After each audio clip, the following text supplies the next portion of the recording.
Bien, bienvenidos. Entonces, vamos a iniciar esta clase. Es la que yo tengo numerada como clase 20. Realmente sería el mismo contenido de la clase anterior, solo que ampliado un poquito. Pero antes de iniciar, quisiera preguntarles si tienen alguna duda, algo que quisieran que yo les responda.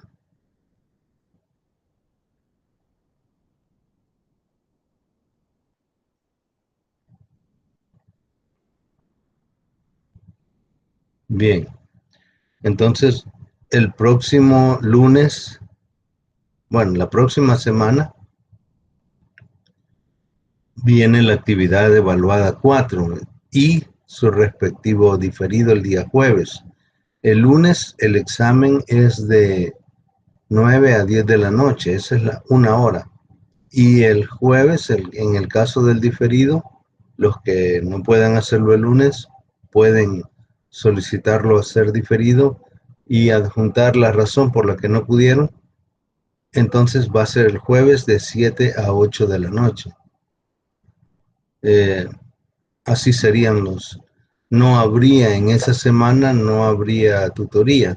Ese es el acuerdo que se ha tomado. Entonces, eso así sería, ¿verdad? Solo serían las clases, pero no la tutoría. Vamos ya en la clase 20, digamos que con esta clase yo terminaría lo que es el contenido hasta antes de dos estados. Dos estados es un tema aparte porque es el inicio, digámosle así, o es la parte teórica necesaria para iniciar las aplicaciones en teoría de colas. Como estoy terminando esta parte, voy a hacer como una especie de resumen, digamos, de lo importante de este final y voy ahorita a decirles por qué es importante la siguiente parte. Dos estados, si nosotros venimos analizando los procesos estocásticos como lo hemos venido haciendo, nosotros ya sabemos qué son los estados. Son los valores que toma la variable que está bajo observación.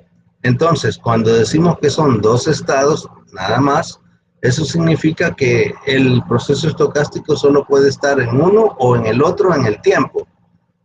No hay más, solo hay dos, como cara corona, digamos, solo tiene dos resultados posibles, encendido, apagado, 0, 1, así en general. Entonces, solo puede estar en esos dos. En conceptos, digamos, de teoría de colas, cuando uno hace una cola, cuando uno llega a un lugar y quiere hacer cola, bueno, uno llega, ¿verdad? Cuando uno llega, se dice que es un nacimiento al sistema de colas. En el sistema de colas solo pasan dos cosas, en general, digamos, que uno llega y se agrega a la cola o que uno sale de la cola. Como sistema de cola solo le interesa la llegada de los clientes porque incrementa la cola. Digamos que no hay cola, entonces pone el servidor que esté desocupado a trabajar. Si hay varios servidores, si solo hay un servidor y estaba desocupado cuando no hay cola, entonces cuando llega un cliente comienza a trabajar. Hay varias cosas que suceden, eso lo vamos a estudiar en detalle más adelante, pero lo que quiero decir es que en el sistema solo ocurren dos cosas, que llega un cliente o sale un cliente. O sea, lo que se está observando en ese sistema de colas es la cantidad de clientes en el sistema, incluyendo los que están siendo atendidos. Esa es como la variable de observación, digámosle así, cuántos clientes hay en el sistema. Dos estados, tranquilo, entonces el nacimiento es una llegada y la muerte es una salida, digámosle así, en el sistema.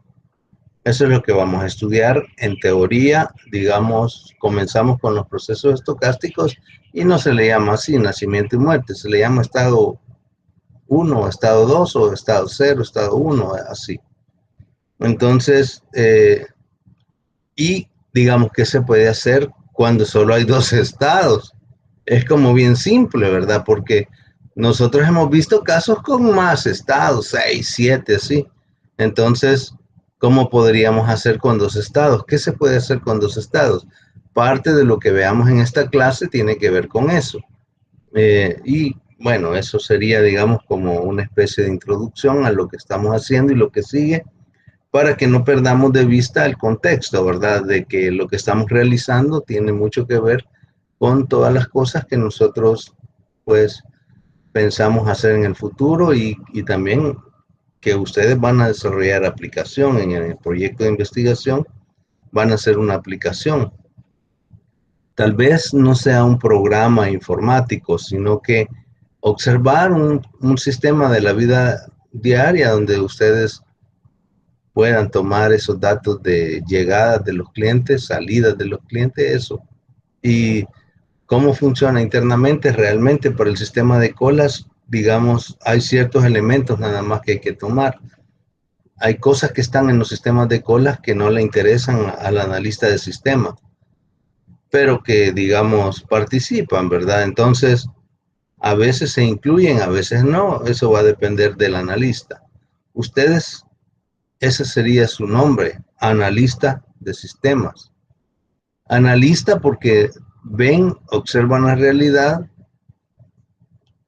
de sistemas, porque lo que nos interesa a nosotros es modelar esa realidad de tal forma que podamos entender sus partes, cómo se interaccionan, qué es lo que están haciendo y cómo producen un resultado, digamos, común o que le interesa al observador o al administrador.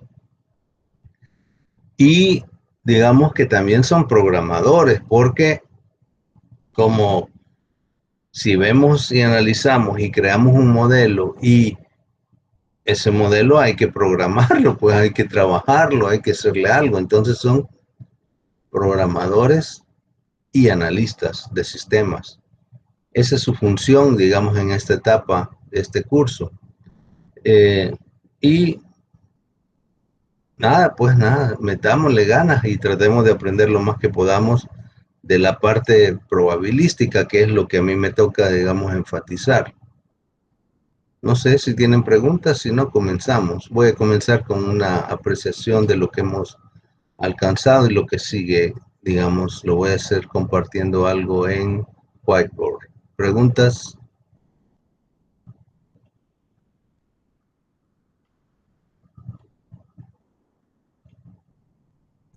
Ese es un recuerdo para Caleb desde el Hotel Maya.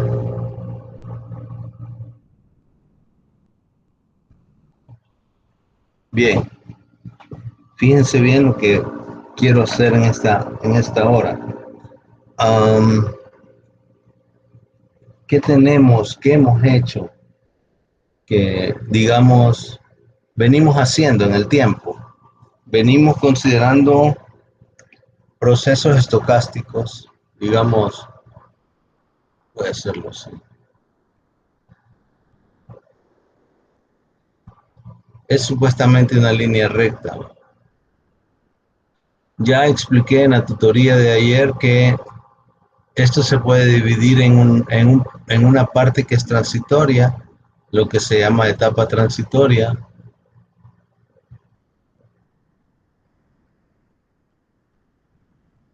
y lo que se llama la etapa estable. En un proceso estocástico generalmente pasa esto, no en todo, ¿verdad? Pero digamos que esto es como una manera general de ver las cosas. Entonces aquí se supone que hay una variación, digamos, en el proceso, hay mucha variación. Entonces, como hay tanta variación, digamos que no se puede estudiar lo estable, porque como hay subes y bajas del comportamiento, entonces no se puede. Pero a partir de donde uno considera que el sistema es estable, las cosas ya no cambian, se mantienen el mismo valor o digamos que ya no hay cambio. Entonces, aquí uno maneja la matriz P. Aquí uno maneja una matriz que le llamamos pi mayúscula en estado estable. En realidad siempre P y pi son sobre los mismos estados, porque no hay cambio de estados. Lo que hay es cambio de valor en los estados. P está variando y pi ya no varía. O sea, aquí hay variación en P y en pi ya no hay variación. Entonces lo puedo escribir así, ¿verdad? Varía, aquí no varía. En general, porque acuérdense que hay casos, ¿verdad? Hay por lo menos dos casos que voy a mencionar. Un proceso estocástico en el tiempo puede hacerse oscilatorio. Entonces, en lo estable no va a cambiar, se mantiene oscilando. O podría ser que en el tiempo un proceso estocástico crezca indefinidamente. O podría ser que decrezca, ¿verdad? Indefinidamente. Bueno, pero aquí, digamos, si decrece indefinidamente, este caso quizás no, porque llegaría a cero o tendería a cero y eso lo haría estable. Digamos que este no. Pero crecer indefinidamente sí. Crecer indefinidamente significa de que no tiene límite, va creciendo, sigue creciendo, creciendo, creciendo, así. Como sus ansias de tener dinero, nunca paran. Entonces, por ahí. Eh, Esto sería un proceso creciente indefinidamente, un proceso oscilatorio. En el tiempo no va a cambiar, entonces no se estabiliza. En cambio, otros sí, ¿verdad? Se estabilizan en el tiempo. Entonces lo que sucede es que, digamos, comenzamos con P, lo voy a hacer. Comenzamos con P, que ya entendemos qué significa, me dice las probabilidades de transitar de un estado a otro en un periodo de observación. De ahí podemos ampliar a P, en general sería P a la N, lo voy a escribir así, que sería las probabilidades de transición de un estado a otro en N pasos. Esto es N periodos de observación o N pasos. Se le llama pasos a los periodos de observación. Pero esto puede seguir, ¿verdad? Entonces construimos pi. Cuando ya construimos pi es que ya estamos hablando de la estabilidad. Y cuando construimos pi, realmente lo que tenemos son vectores que son iguales, que les hemos llamado vectores fila, y los escribimos así. Todos son iguales. Es los mismos resultados en cada fila. O sea que la matriz está hecha, digamos, de filas iguales, donde cada pi, digamos así, cada vector fila está formado por, si son k estados, entonces estaríamos hablando de un pi 1, pi 2, pi 3 y así hasta pi sub k. ¿Y qué es lo que observamos en esto? Que estos ya no llevan doble barra, sino que este es un pi normal, digamos. Cuando uno escribe pi, uno lo hace así, ¿verdad? Pero puede ser pi, digamos, así como este que lleva doble rayita en uno de los extremos, que es un vector. Y puede ser así como este, que es una recta en la parte superior, que es mayúscula, porque hay diferentes tipos de pi. Entonces, este es pi mayúscula, es, digamos, la matriz. Entonces, esto es matriz, digamos, poniéndolo los valores mejor aquí, ¿verdad? Esto pi sería matriz, este sería vector fila y este sería un elemento. Digamos que porque van a aparecer tanto en el libro como en las explicaciones los diferentes pi y no hay que confundirlo. Bueno, espero que con eso tengan esa explicación. ¿Qué sucede con las matrices? Las matrices, digamos, pueden ser,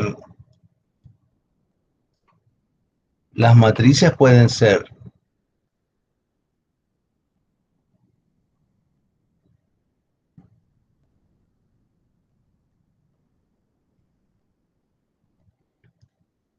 de varios estados.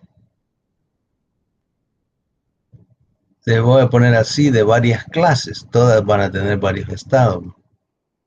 O de una sola clase.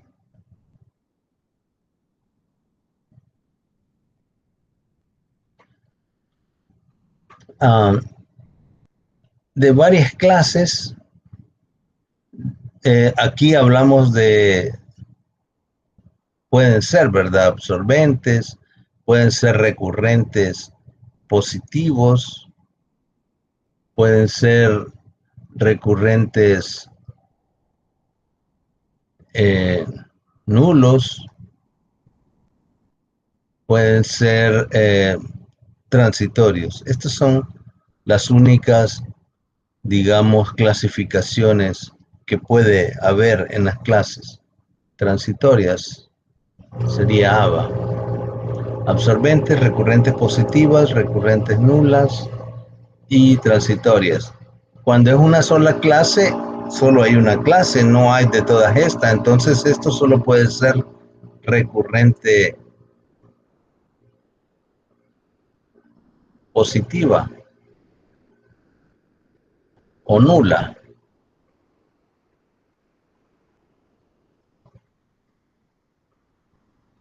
La diferencia está en el espacio de estados.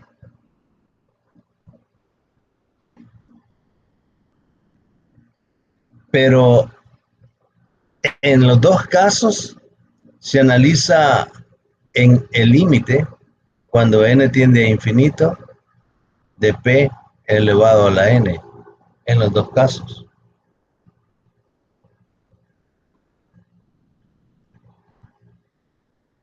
Y en los dos casos se llega a una especie de matriz estable.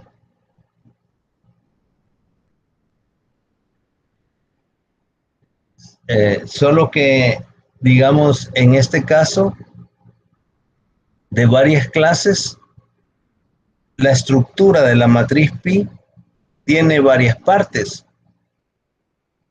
Hay una parte, digamos, de los recurrentes que puede incluir los absorbentes. Ah, voy a poner así.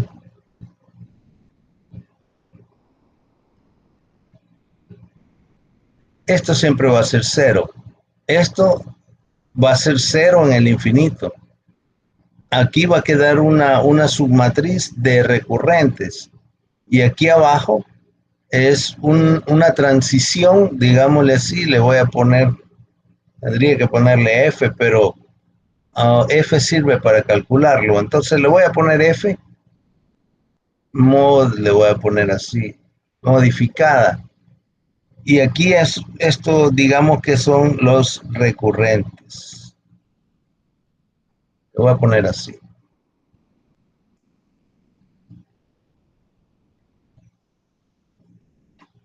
Entonces, estas hay que calcularlas. Y aquí, como es una sola clase, entonces esto no tiene estas partes, sino que esto sencillamente tiene la forma de pi. Digamos, 3 filas iguales, 2 filas iguales, 4 filas iguales, así. Entonces, también se calcula, ¿verdad? Y en los dos casos, digamos, siempre es cierto que si yo sumo todos los valores de los elementos, ¿verdad? Digamos que son 4.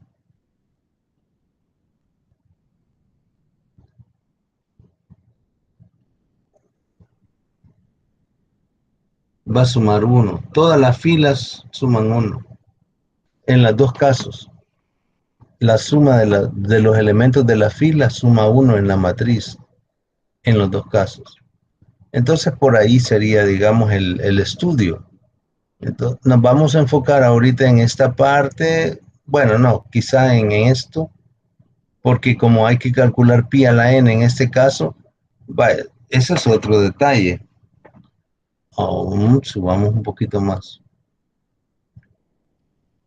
Ya termino. El otro detalle es este. Para calcular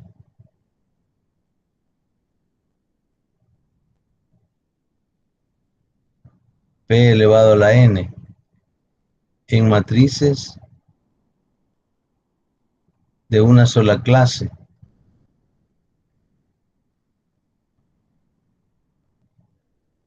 Él utiliza un criterio. Él digo en el libro, ¿verdad? Porque es el que estamos tomando de texto. El criterio es que, bueno, hay varias maneras de hacerlo, pero él construye, para hacer este cálculo, él construye una matriz Q, la multiplica por eh, esta es una matriz de los eigenvalores y esto va multiplicado por Q a la inversa,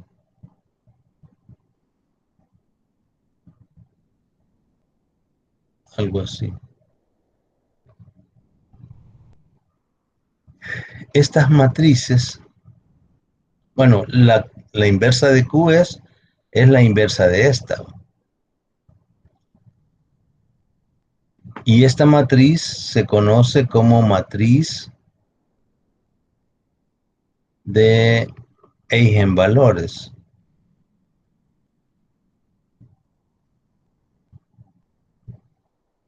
La matriz de eigenvalores se construye a partir de los eigenvalores. O sea, esta es una matriz de eigenvalores que se llama matriz de eigenvectores. Sería de ponerlo así mejor, ¿verdad? Eigenvectores.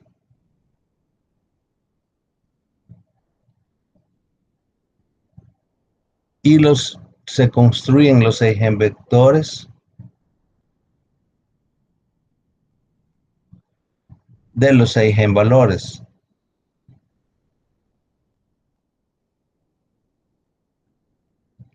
Y para hallar los eigenvalores se resuelve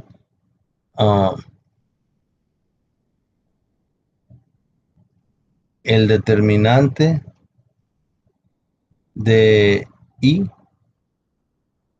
menos P igualado a 0.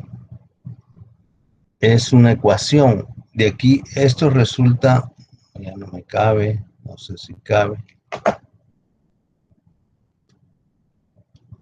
Un poquito. Esto, a esta ecuación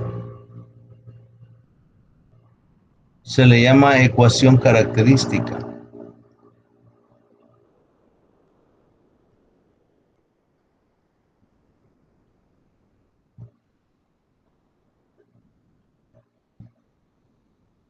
Entonces, observen, si P es de orden 2 por 2, entonces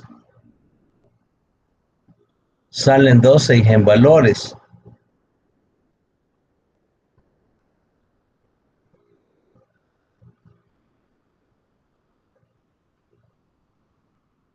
Si es de 3 por 3, salen 3. Y así,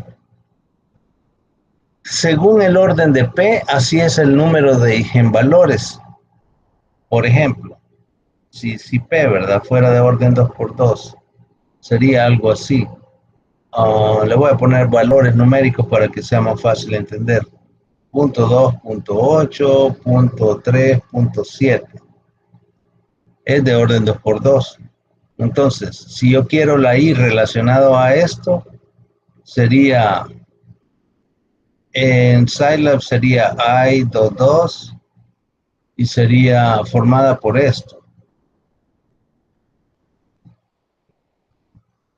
Aquí me falta lambda, porque es el que me genera la ecuación en términos de lambda para sacar los eigenvalores. Cuando yo hago I por lambda, entonces solo queda lambda en la diagonal principal. Y cuando hago I por lambda menos P,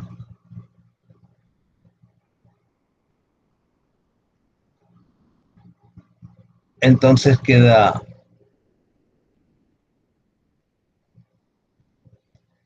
esto menos P, que sería así, lambda menos, como P es esto, ¿verdad? Menos 0.2.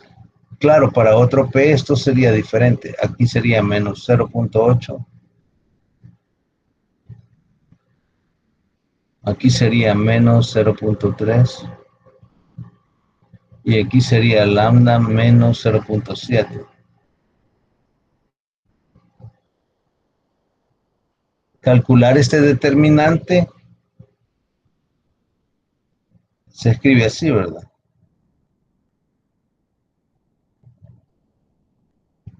Como una barrita y es producto de diagonales, como va igualado a cero, entonces para crear la ecuación característica me queda lambda menos 0.2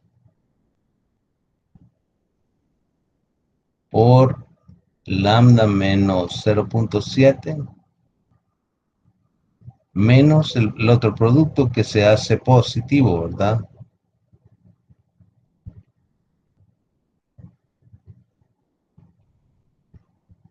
Y todo esto va igualado a cero. Entonces, al hacer este producto,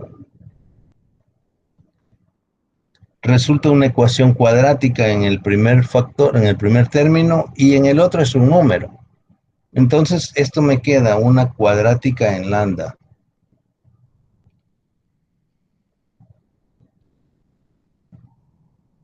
que, digamos, genera lambda 1 y lambda 2 como solución.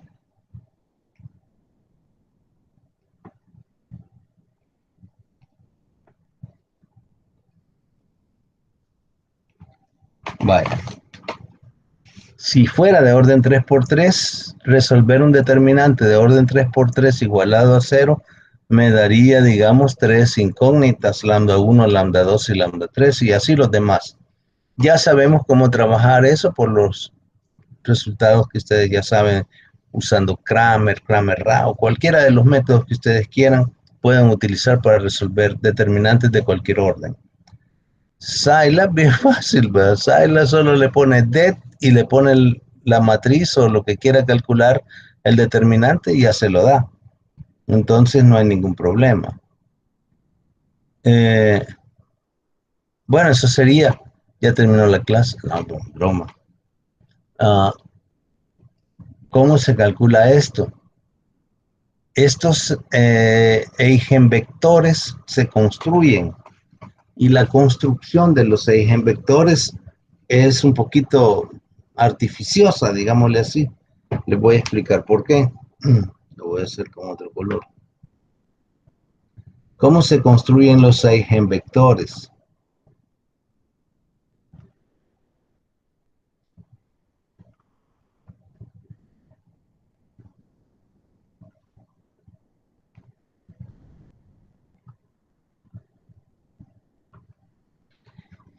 Como vienen de cada eigenvalor, entonces, con cada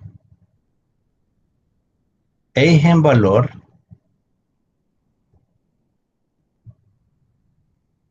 se construye un eigenvector.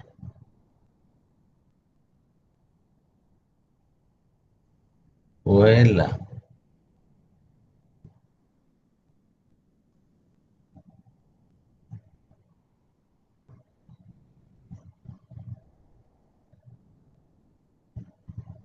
¿Qué se hace? Para, digamos, Q es una colección de eigenvectores. Lo voy a poner así. Le voy a poner x1 como vector, ¿verdad? Porque es un vector al primer eigenvector asociado al primer eigenvalor. X2, el segundo eigenvector asociado al segundo eigenvalor. Y así, según el número de eigenvalores. Son vectores columna. Entonces, todos tienen la misma dimensión en columna, no hay una columna más grande que otra, pero se identifican así, ¿verdad? Se van como apilando las columnas y así es el orden de Q. Y después sacar la inversa, que es la que ocupo aquí, es, digamos, ¿cómo se hace? En Scilab la inversa es INV de Q, ya me genera la inversa. O sea que yo si lo quiero calcular en Scilab sería así.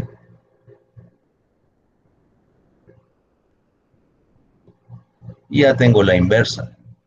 Son cuadradas, Q es cuadrada porque digamos, como son, si son dos, entonces tiene dos valores, cada eigenvector. Si son tres, tiene tres valores cada eigenvector y van saliendo tres columnas, digámosle así, de tres por uno.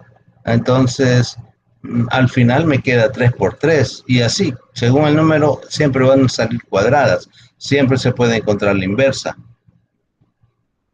Y el otro, este de acá, lambda. Lambda es, digamos, pone los, si estoy hablando de n en valores, entonces aquí va el primero y cero, ¿verdad? El segundo en la diagonal principal y cero los demás. Y así.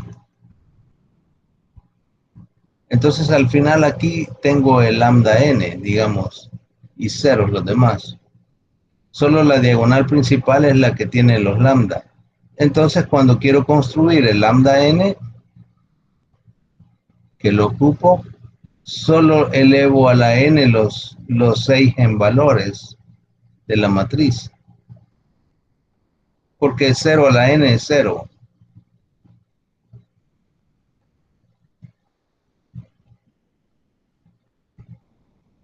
Estos serían ceros, estos serían ceros y sería así.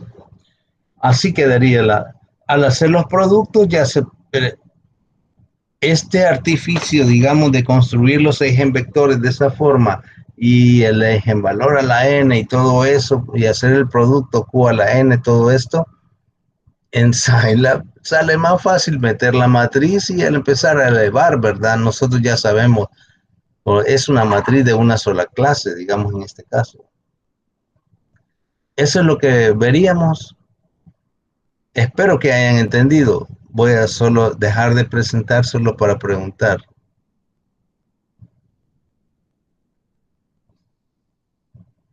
Señores, ¿entendieron?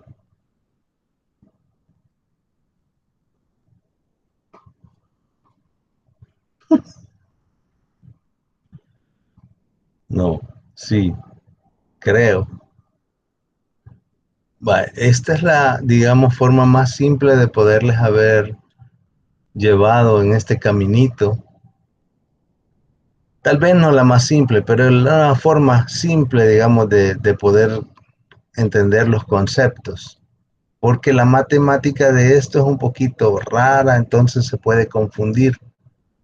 Vamos a verlo en la presentación que sigue, que es la de la clase anterior, que ya no avanzamos, se acabó el tiempo. Avisarles, ¿verdad? Que tengo, miren, yo soy una persona de alto riesgo. Hace un tiempo tuve un problema que me dio un infarto y fui a parar al seguro. Y entonces, como en eso se vino la cosa ¿cómo se llama? De la pandemia, entonces ya no me han visto los cardiólogos desde entonces. Entonces ahora que ya prácticamente están como reaperturando sin brote, ¿verdad? Supuestamente, estoy siguiendo procedimientos y yo tengo, digamos, una consulta un día de clase a las 6:20 de la mañana. Es el día 9 del 11, 9 de noviembre. Y tengo otras, por ejemplo, a veces después de una clase me tengo que ir al seguro, pero trato de no afectarles. Pero el 9 del 11, ese sí no voy a poder darla. Ya anótenla que ese día no va a haber clase. Por eso, ¿verdad? Que tengo que ir a que me hagan exámenes y todo eso para ver si me van a operar del corazón o qué van a hacer conmigo. Ahorita la tendencia es que me van a operar del corazón, porque nosotros todos tenemos tres arterias principales. Dicen que a mí me dio el infarto porque de las tres yo tenía dos tapadas al 80 y una tapada al 100. Entonces no coman muchas pupusas, no coman muchas cosas así que tengan grasa, porque ya saben, cuando llegan a esta edad, de seguro les va a dar un patatús. Entonces, hay que tener ese cuidado, ¿verdad? Y de lo que uno come, hacer ejercicio y todo eso, las cosas que me están pasando ahorita son por toda mi historia. Entonces, bueno, hay que seguir. Y eso es lo que me pasa. A veces yo tengo consultas y tengo que hacerlo. Y ya les aviso para que ese día no piensen que es porque no quiero, ¿verdad? Sino que porque debo atender. Les voy a presentar esta clase que la teníamos, digamos, desde la anterior.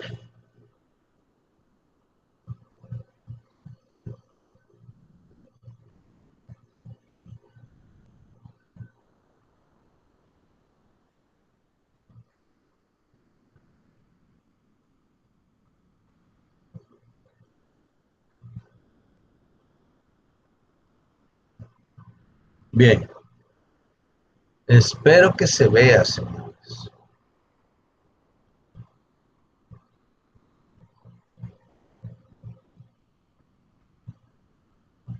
Se ve la presentación.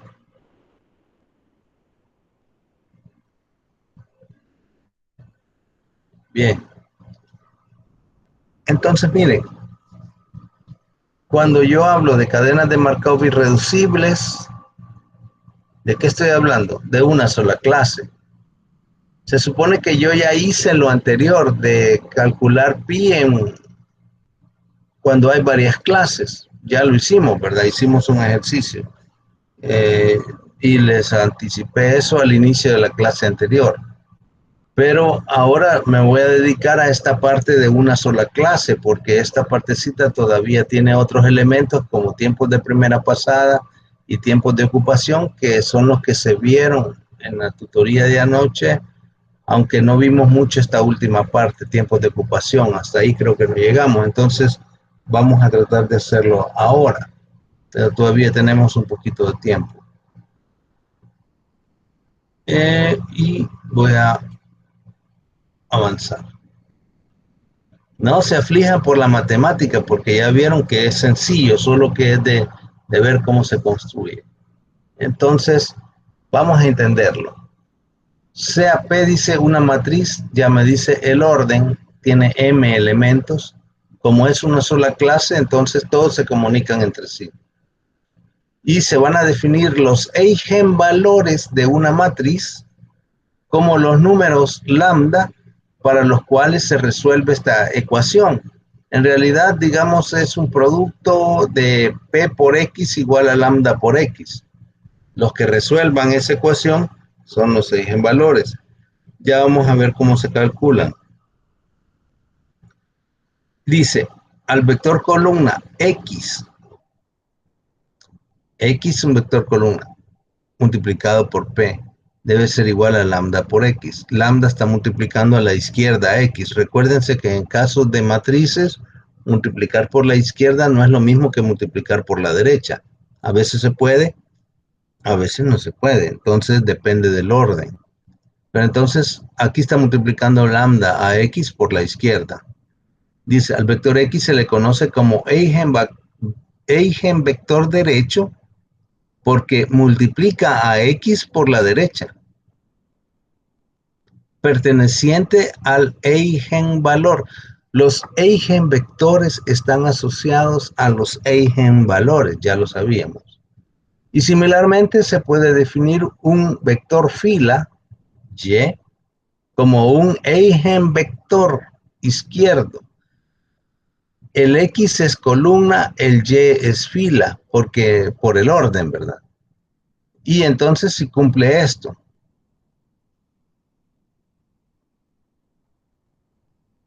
El Y está multiplicando por la izquierda a P. Y siempre me queda lambda X y aquí siempre me queda lambda Y. Entonces, como Y es el mismo en los dos lados y aquí X es el mismo en los dos lados, entonces no hay ningún problema.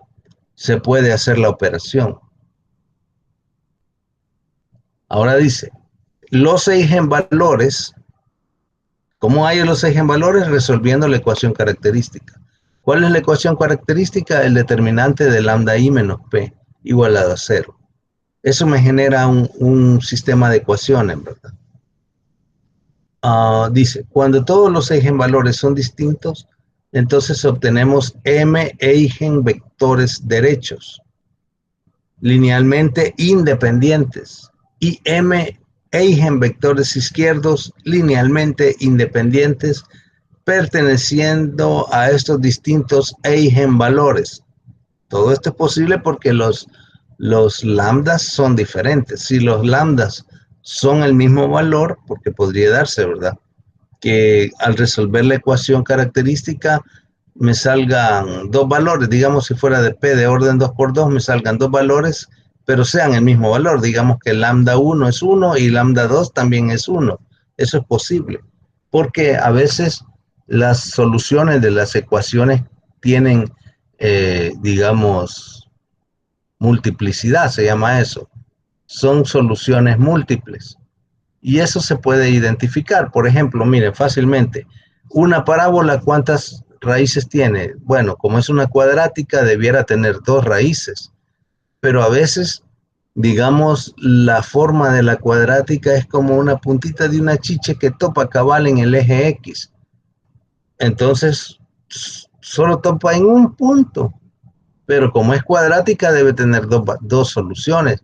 Ese valor donde topa es raíz dos veces. Y también sucede de que a veces, si tengo el eje X, la parábola no corta al eje X. El hecho que no corte no quiere decir que no tenga solución, sino que las soluciones son complejas. Los sistemas de números complejos son como una especie, digamos, de espacio, así como R, que vamos desde un menos infinito hasta un más infinito. Existen los números complejos que son soluciones de ecuaciones, digamos que también serían de variable compleja, porque ya estaríamos hablando de otro tipo de cálculo, digamos, el cálculo de la variable compleja. Entonces hay cálculo en variables reales y hay cálculos en variables complejas. No es que no haya, digamos, y si hay otros tipos de dimensiones, también hay soluciones de cálculo para esas dimensiones, pero ya no se pueden ver, no se pueden apreciar. Entonces, entra todo en abstracción y así van apareciendo una serie de teorías matemáticas o de estudios matemáticos que no se pueden apreciar, pero existen porque cumplen las normas, hacen todo en base a reglas que ya existen y eso, digamos, no los limita. Entonces, pero ahora estamos restringidos aquí en esto y venimos a decir que siempre que sean diferentes las soluciones, esto es posible. Ya hay un estudio matemático de todo esto. Y dice que se construye la matriz Q por medio de los vectores X que yo les mencioné. Ya todo esto ya lo sabemos, solo que se los mencioné antes para que esto no le doliera tanto. Ahora, ¿cómo se construye? Q, bueno, Q es una matriz, dice que es no singular, es otro concepto de álgebra lineal. Entonces se puede escribir así, donde, y aquí va construyendo, digamos, la estructura que va a tener, digamos, P para poder calcular P a la N, haciendo operaciones con Q, lambda y con la inversa de Q. Entonces, como es no singular, que es otro concepto que no nos vamos a estudiar, sino que simplemente vamos a tratar de aplicar, se puede escribir así porque es no singular. De donde P por Q es Q por lambda. Lambda es la matriz de los eigenvalores del mismo orden que la matriz Q para que se pueda operar, pero que solo tiene lambda en la diagonal principal. Y también es cierto este otro producto, Q inversa por P por Q es igual a lambda. Entonces, como lambda es una matriz diagonal con los m eigenvalores del mismo orden, Q a la menos 1 también es no singular. Son conceptos, ¿verdad? Y esta está formada por M en valores izquierdos, linealmente independientes, Y sub I. De ahí que al hacer P a la N, entonces eleva a la N todas las expresiones, ¿verdad? No, perdón. Aquí solo el que va elevado a la N es el lambda a la N.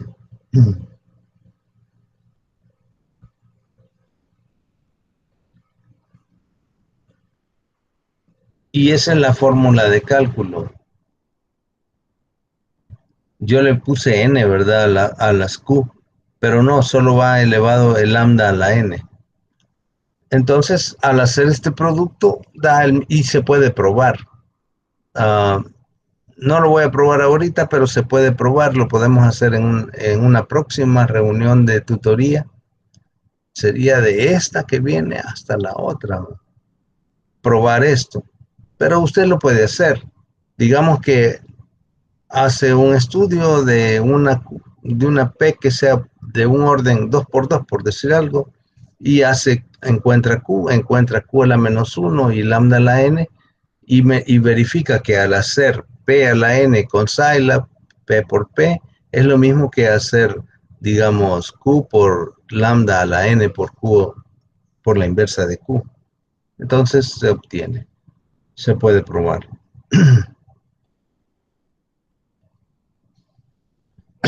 Perdón. Dice que para hacer esos cálculos se basa en esto. Ya sabemos que si yo tengo una matriz pi en estado estable y la multiplico por p, me va a dar pi. Pero también es cierto que si yo veo un vector fila, porque aquí se usan vectores filas o vectores columnas, y lo multiplico por p, también me va a dar el mismo vector fila, porque ya en el estado estable, digamos que no cambian, las filas son iguales. Entonces, es cierto esto.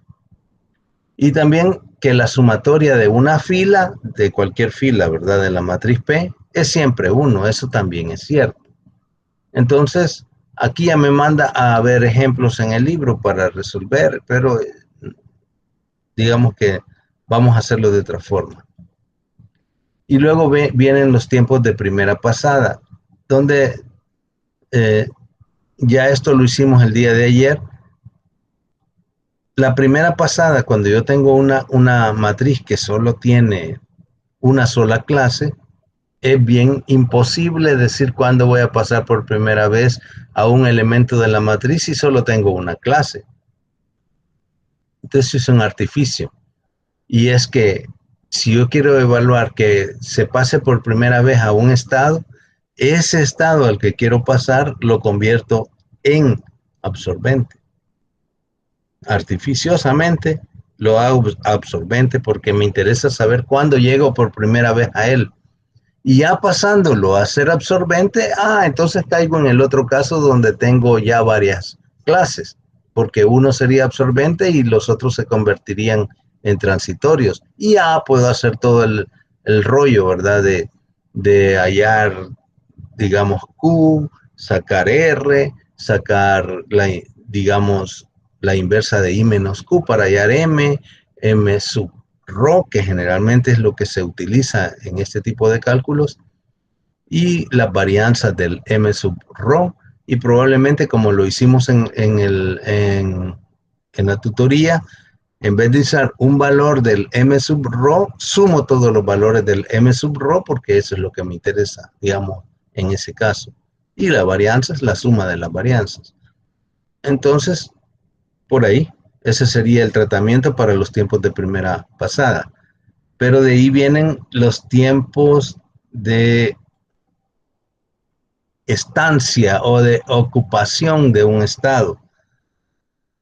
Ustedes saben, por ejemplo, que, no sé si saben, pero hay unas competencias internacionales que se hacen en ciclismo y se llama el Tour de Francia o la Vuelta a Francia o algo así. La competencia de darle vuelta a Francia por todos lados en bicicleta. Y sabemos que Francia tiene diferentes, digamos, hay diferentes escenarios de participación. Hay, digamos, montaña, hay ciudad, hay contratiempo y cosas así que se van sumando y pues al final hay un ganador, el que hace el menos tiempo en toda, digamos, en todo el escenario de participación. Entonces ahí, digamos, uno que gana una competencia no necesariamente gana todo el tour. Entonces, para ganar el tour se necesita mantenerse en ciertas posiciones, digamos, durante toda la competencia.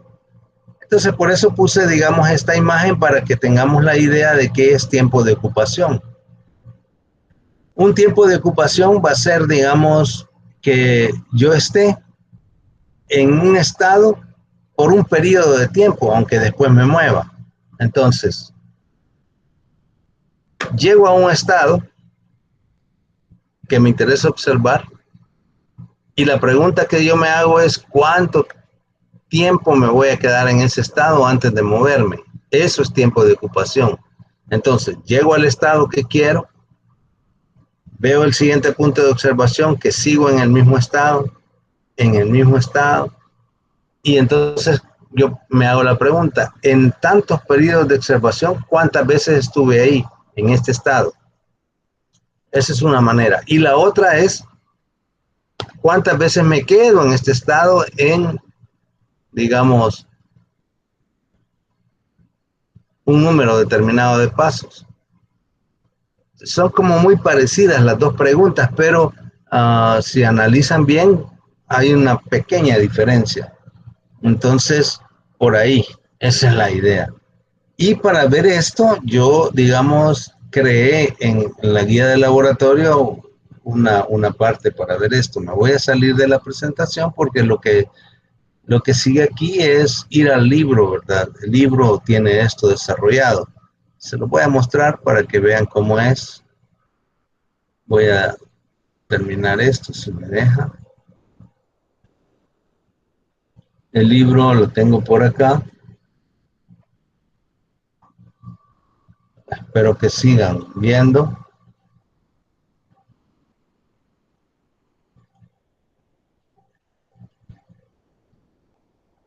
Bueno, pero esta es la página 51. Y esto está por aquí, más adelante. Esto, sí, este es el tema, ¿verdad? El capítulo. Ya estamos en el capítulo 4. Todo esto ya lo vimos, cálculo de M, las matrices, las varianzas, ya lo vimos.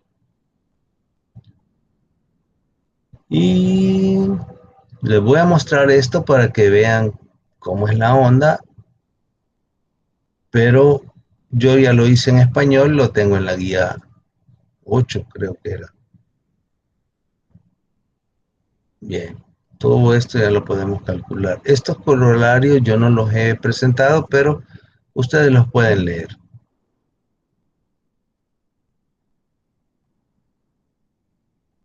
Y aquí está el ejemplo que estaba haciendo Carolina ayer.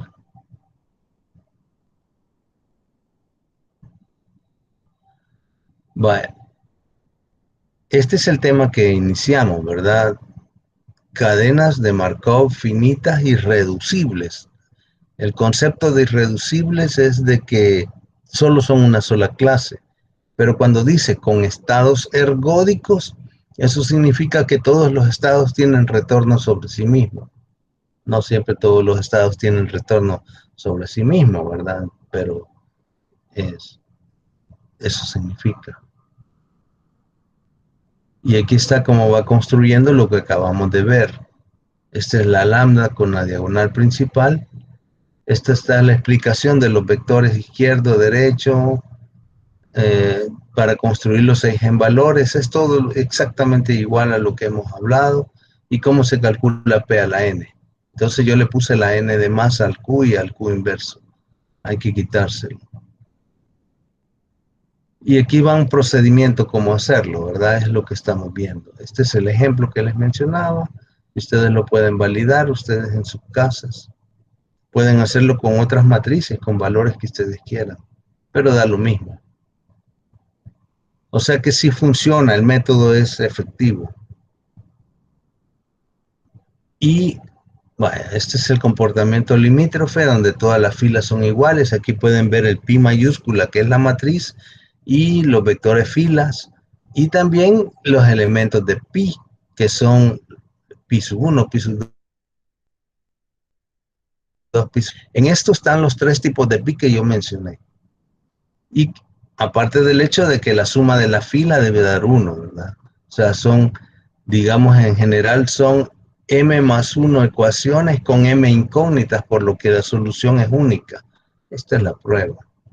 No me interesa nada de eso. Bien.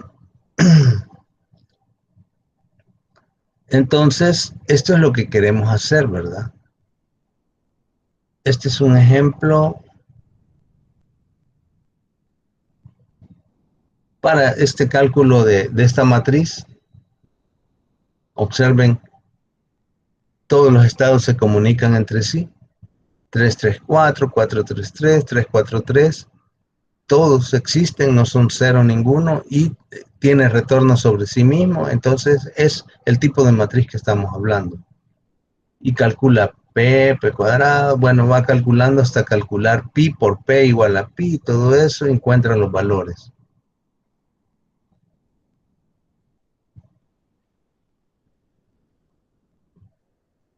Este es el ejemplo de ayer que les mencionaba de Carolina. Al final se obtiene esta matriz y aquí, ¿verdad? Pi es igual a pi por p y eso debe dar los valores de pi. Digamos, pi de Bahamas, pi de Europa, pi de Hawái, se resuelven junto con el hecho de que la suma de todos los valores de pi debe dar 1. Entonces se encuentra que al final pi de Bahamas es 0.3, pi de Europa es 0.4 y pi de Hawái es 0.3. Esto debieron poderlo hacer con la, digamos, lo que ustedes ya saben de matemática y el contenido que habíamos hecho. Luego, ¿por qué les estoy mostrando? Porque es como para que vean por dónde vamos y que sigue, ¿verdad? Y que en el libro, en la presentación nos manda a ver el libro.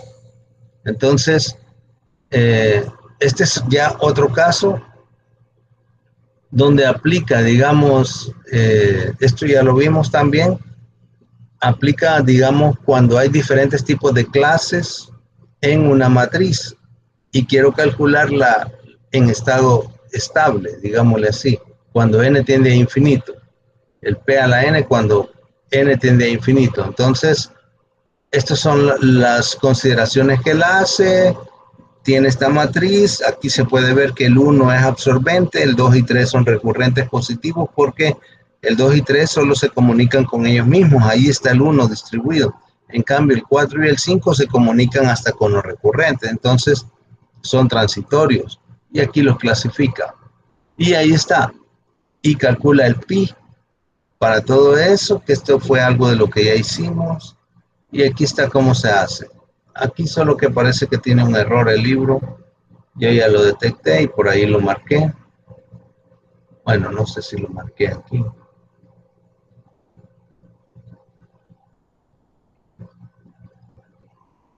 Pero este que está aquí, el 2185, no estoy seguro que esté bien. En realidad creo que está malo, porque miren, el 43 aquí me da 2786, pero aquí pone él 2185.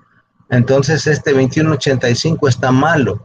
Debe ser 2786, como hice en el cálculo arriba. En el mismo libro está, ¿verdad? El 43 aquí es punto 2786, es punto 2185, debe ser 2786, o sea que está mal esta parte. Y bueno, sigue tiempos de primera pasada. Tiempos de primera pasada es lo que yo ya expliqué, que se convierte el estado que quiero observar en absorbente y dejo todos los demás igual y hago todo el cálculo como ya sé cómo hacer, ¿verdad? Y después vienen los tiempos de permanencia, que era lo que les quería mostrar. Ok, aquí está, los tiempos de ocupación. Y empieza a explicar toda la teoría de los tiempos de ocupación que yo ya la hice en la guía anterior y ustedes ya la tienen. Habla de unos apéndices que ustedes no los conocen porque esta parte no está incluyendo apéndices, pero son válidos, entonces se construyen. Ya voy a explicar eso. Y termina aquí. Y después siguen dos estados que ya sería lo que comienza para, digamos, formalizar la teoría para pasar a la teoría de colas. Entonces, que ya serían clase 21 en adelante. Entonces llegaría hasta aquí. Veamos ahora la guía.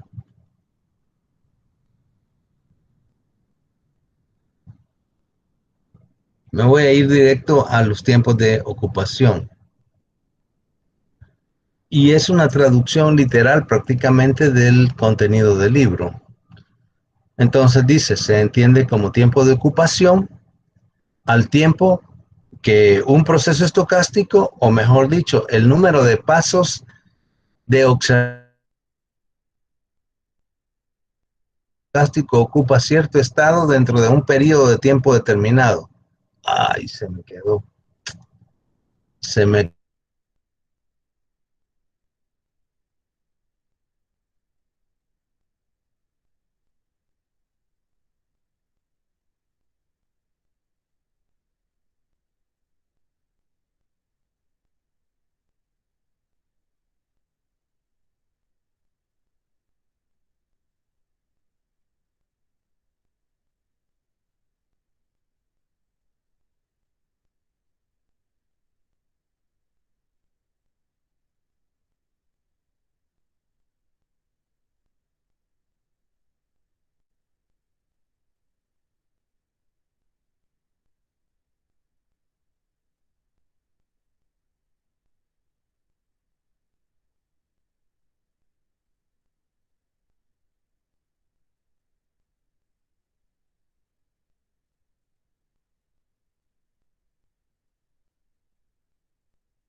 Suponemos que siguen ahí, señores.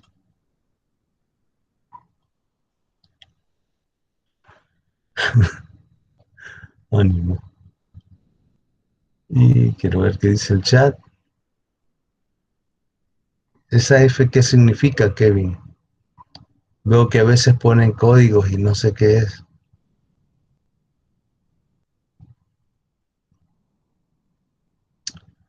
¿Están ahí? Aparentemente sí. Ok, vaya. Ven la presentación. Muy bien. Entonces dice, tiempos de ocupación. Ya sabemos que es tiempos de ocupación, pero ahora le vamos a poner nombre, así como le pusimos nombre, ¿verdad? A las variables que vimos anteriormente, ahora le volvemos a poner nombre a este caso. Esto de ponerle un nombre es porque es un caso, ¿verdad? Diferente. Entonces, dice, sea n sub i j a la n, así está poniéndole nombre a la variable, así como les pusieron nombre a ustedes. Es el número de veces que el proceso visita desde i al estado j en n pasos. O sea que en 10 periodos de observación, ¿cuántas veces ocupó j a partir de i? Eso es importante. A partir de i, en 10 periodos, ¿cuántas veces llegó a j? Interesante, ¿va? Buena esa variable, o es conocer eso. El número de veces no es probabilidad. Número de veces es así como en M, ¿verdad? Que es el número promedio de visitas, entonces es igual en este caso. Es como el número promedio de visitas, pero no es promedio, sino que es número de veces. Entonces, ¿cuántas veces? No promedio de veces. Ese es diferente. Entonces, ¿cuántas veces? A partir de ahí se llega a J en N pasos. Y si divido ese número entre el N, es como decir, digamos, en 10 repeticiones, ¿cuántas veces cayó éxito? Entonces uno dice 6 veces en 10. Entonces si divido 6 entre 10, me queda 0.6, que sería la tasa, ¿verdad? O lo que dice aquí, la fracción del tiempo que el proceso visita desde I hasta J en N pasos. Tiene lógica, estamos bien. Entonces dice, a la cantidad n sub ij a la n se le puede entender como la variable aleatoria, pero también se puede entender, digamos, utilizando este recurso. Es el recurso que va a mostrar. Y dice,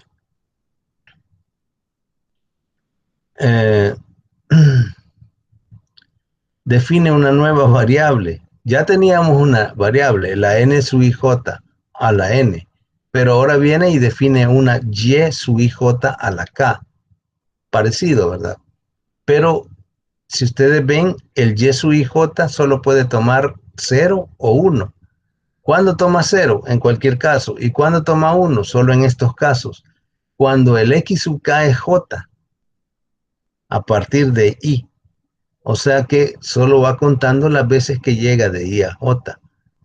Digamos que solo toma el valor 1 cuando de i va a j. En otro caso vale 0. O sea que es como una controladora. Digamos que está solo viendo si llegó o no llegó. Llegó o no llegó. Y si llegó, marca 1. Y si no llegó, marca 0. Y si llegó, marca 1. Y si no llegó, marca 0. Entonces, eso es lo único que hace. Por eso se le llama variable indicadora. Solo toma valor 1 cuando llega a j. Entonces dice, x sub n sería como el proceso, ¿verdad? O la cadena de Markov, porque dice x sub n es la variable aleatoria x que está observando en el tiempo n. ¿Y eso qué es? Observar la variable aleatoria en un tiempo. Ese es el proceso estocástico. Entonces sería como este conjunto de variables en el tiempo n sería como la familia de variables aleatorias en el tiempo, indexadas por el tiempo, en este caso por el n, ¿verdad? Y eso sería el proceso estocástico o la cadena de Markov, porque estamos dentro del concepto de cadenas de Markov. Entonces miren que esto es bien cierto.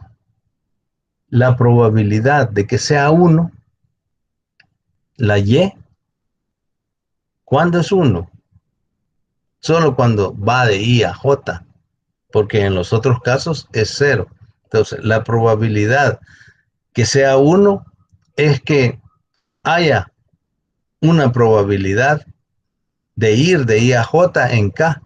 Entonces, es cierto, porque la probabilidad de que el y sub i j a la k sea 1 es igual a la probabilidad de que de i a j vaya de i a j en k. Entonces, esto es como un elemento clásico, digámosle así, y que sea 0, entonces se puede sacar por complemento, porque solo puede llegar o no llegar, de acuerdo a lo que hemos establecido con y. Que sea 0 es el complemento, 1 menos lo que ya calculó que llegó, ¿verdad? Que fue la de i a j. Entonces, estas dos probabilidades son las probabilidades que describen el comportamiento de la variable y sub j, o sea, y sub i j a la k. Entonces, si yo solo tengo esos dos valores y tengo sus dos probabilidades, tengo la distribución de probabilidades de y, porque solo son dos. Como digamos cara y corona, ¿verdad? Conozco la probabilidad de cara, saco la de corona por complemento y ya tengo la distribución de probabilidades de lanzamiento de la moneda. Iguales acá. Y el valor esperado, como un valor es 1 y el otro es 0, entonces, ¿qué hago para calcular el promedio? Multiplico el valor por su probabilidad y lo sumo con el valor con su probabilidad y eso me da el promedio. ¿Y eso qué es? 0 por el valor es 0. Solo sumo 1 por el valor, entonces solo me queda el valor. Entonces el valor esperado es la probabilidad. Fácil, no tiene complicación. Por eso se construyó esta variable así, para controlar cuándo llega y para que sea fácil calcular el valor esperado. Además, la suma, digamos, o el valor de la variable n sub ij, n sub ij es el número de veces que llega. Entonces, n sub ij, ¿qué valor va a tomar? perdón, la suma de los yes, porque como los yes pueden ser unos o ceros, al ir sumando unos o ceros, uno si llega y cero si no llega, al ir sumando por sobre todos los valores del 0 al n, ¿verdad? O del 1 al n sería en este caso. Entonces, va 1, 2, 3 hasta n, en n realizaciones o en n pasos. ¿Cuántas veces llegó a J? Solo suma los unos, que son los que indican que llegó. Por eso es que se llama indicadora. Y eso me da el n sub i j a la n. Y el valor esperado de 1 entre n por n sub i j a la n es 1 entre n por la suma de las probabilidades. Y además, cuando se quiere calcular este límite, el límite al infinito de 1 entre n por el n sub i j es el límite aplicando las propiedades de los límites, ¿verdad? Entonces es el límite de la otra expresión. Y de ahí es lo que sigue, ¿verdad? O sea que este límite de la segunda expresión usa esa teoría de que la sumatoria en general de 1 en infinito de P sub i j a la n por el zn, donde el z es menor que 1, es P sub i j de z. Es basado, digamos, en algo que se mide en los apéndices, que no nos interesa, y de ahí también digamos, se encuentra esta otra relación que cuando yo de z tiendo a 1 por la izquierda, de 1 menos z por P sub i j a la z es el límite de n infinito del P sub i j a la n que se convierte en pi sub j. Porque como, digamos, cuando voy al infinito, lo que estoy tendiéndome es a las probabilidades estables. Y aquí es la forma de cálculo del pi sub j. ¿Cómo calculo el valor de pi sub j? Haciendo el límite cuando n tiende a infinito de P sub i j a la n. Ahí está. Y de ahí es la conclusión, ¿verdad? El límite cuando n tiende a infinito de 1 entre n por la sumatoria de los P sub i j, todas las visitas que hace, eso se llama pi sub j. Es como una forma de cálculo. Si yo quiero calcular los pi sub j, calculo este límite de 1 entre n por la sumatoria de los P sub i j a la k. Bien. Y esas son las probabilidades limítrofes. También se consideran como fracciones del tiempo que se espera que la cadena de Markov ocupe en los diferentes estados del proceso en un número bastante grande de pasos. Resulta que estas fracciones son independientes del estado inicial del proceso estocástico. O sea, en el infinito siempre no importa dónde comenzó, siempre es igual. Ya hemos visto eso también en la generación de los números aleatorios, donde el inicio, o sea, el valor inicial de semilla no interfiere en el comportamiento de la longitud de la secuencia. Igual sucede acá, donde estaba inicialmente en el proceso estocástico no interfiere en el largo plazo donde va a terminar. Siempre termina en el mismo lugar, independientemente donde comenzó. Y aquí aparece el ejemplo este que se le había dejado a Carolina ayer que lo hiciera, que ya vimos los resultados en el libro, y la pregunta del millón: ¿cómo clasificaría las vacaciones del ejecutivo a largo plazo? O sea, cuando me dice largo plazo o me dice, digamos, en el infinito o me dice en estado estable, o cuando n es bastante grande, entonces está calculando las probabilidades en estado estable, que serían las limítrofes. Y este último detalle, porque es una consideración, ¿verdad? O sea que aquí termina la teoría. Dice, supóngase que la cadena de Markov se encuentra ahora en el estado I, estamos en I, y en algún momento, digamos, cualquiera, no importa en qué tiempo, estoy en I, ahí parto.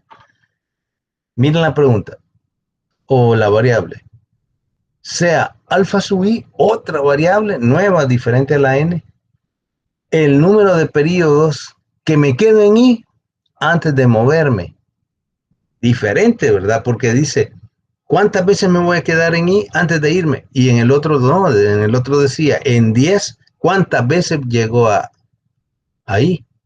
O a J era. ¿Cuántas veces a partir de ahí llega a J? En 10. Ahora es, ¿cuántas veces estando en I me voy a quedar en I? No sé cuántas veces, ¿va? Es como algo geométrico, porque hasta que me vaya, digámosle así. Y justamente, ¿verdad? Dice que el alfa sub i es el nuevo, ahora es el número de nuevos periodos de tiempo que se queda en i hasta que se mueve a otro. La distribución se considera, digamos, para hallar cómo es que, así como hice con la indicadora, ahora me interesa cómo voy a hacer. Yo solo puedo pensar en que puedo considerar transiciones de I a I o de I a no I. Cuando yo me voy de I a no I, entonces ya me salgo. Ahí paro. Porque si estoy de I a I, sigo contando lo mismo. Entonces, y que siga de I a I es la probabilidad de que en un paso de I voy a I. Y que no vaya ahí es lo complemento, ¿verdad? Entonces es lo mismo, parecido a lo anterior, pero ahora con respecto a estar en I. Y tiene este comportamiento, ¿verdad? Que es como el geométrico, ¿verdad? Porque se va a mantener en n. Que alfa sea n es que, bueno, comenzó en el paso 1, paso 2, paso 3, y cada paso es un p a la, ¿verdad? Según los cálculos. Entonces es que mantiene de i a i en n hasta que ya se sale, que sería el complemento, que sería como el q. El valor esperado se calcula así y la varianza se calcula así. Entonces es geométrico, digámosle así, pero uh, se mantiene la estructura. Esto lo pueden repasar ustedes en el libro. Esto sería lo último que vamos a ver, digamos, en esta secuencia de conocimiento. De ahora en adelante vamos a dedicarnos a dos estados, que va a ser mucho más fácil, pero también tiene su teoría. Entonces lo vamos a estudiar antes de irnos a, digamos, a las aplicaciones. Ya casi terminamos entonces este capítulo de los procesos estocásticos. Solo dos estados que podrían ser una o dos clases más, digamos, la otra semana, y de ahí ya las aplicaciones, o sea que ya, digamos, hemos avanzado bastante. Muchas gracias por su asistencia, muchas gracias por su participación. No sé si tienen dudas, voy a dejar de presentar antes de parar. ¿Dudas? Bueno, si no, entonces voy a dejar de grabar y luego subo la. ¿Hasta dónde vendrá? ¿Hasta dónde vendrá el evaluado? Bueno, los cálculos, ¿verdad? De la matriz, hasta en la matriz F, digamos, ¿cómo se calcula la matriz F? M por R. Y todas las matrices anteriores, digamos, desde el espacio de bueno, desde el principio, ¿verdad? El experimento aleatorio, la variable que se observa periódicamente, digamos, el espacio de estados, el espacio parametral, el archivolograma, hacer la matriz P, hacer la P canónica, encontrar Q, encontrar R, encontrar M, encontrar la M sub ρ, encontrar las varianzas y encontrar F y decir si es o no de Markov. Eso, solo eso. Ánimo. Bueno, buenos días jóvenes, cuídense, nos veremos entonces hasta el próximo lunes. Que tengan un feliz fin de semana, el miércoles, y que la pasen bien. Y ánimo.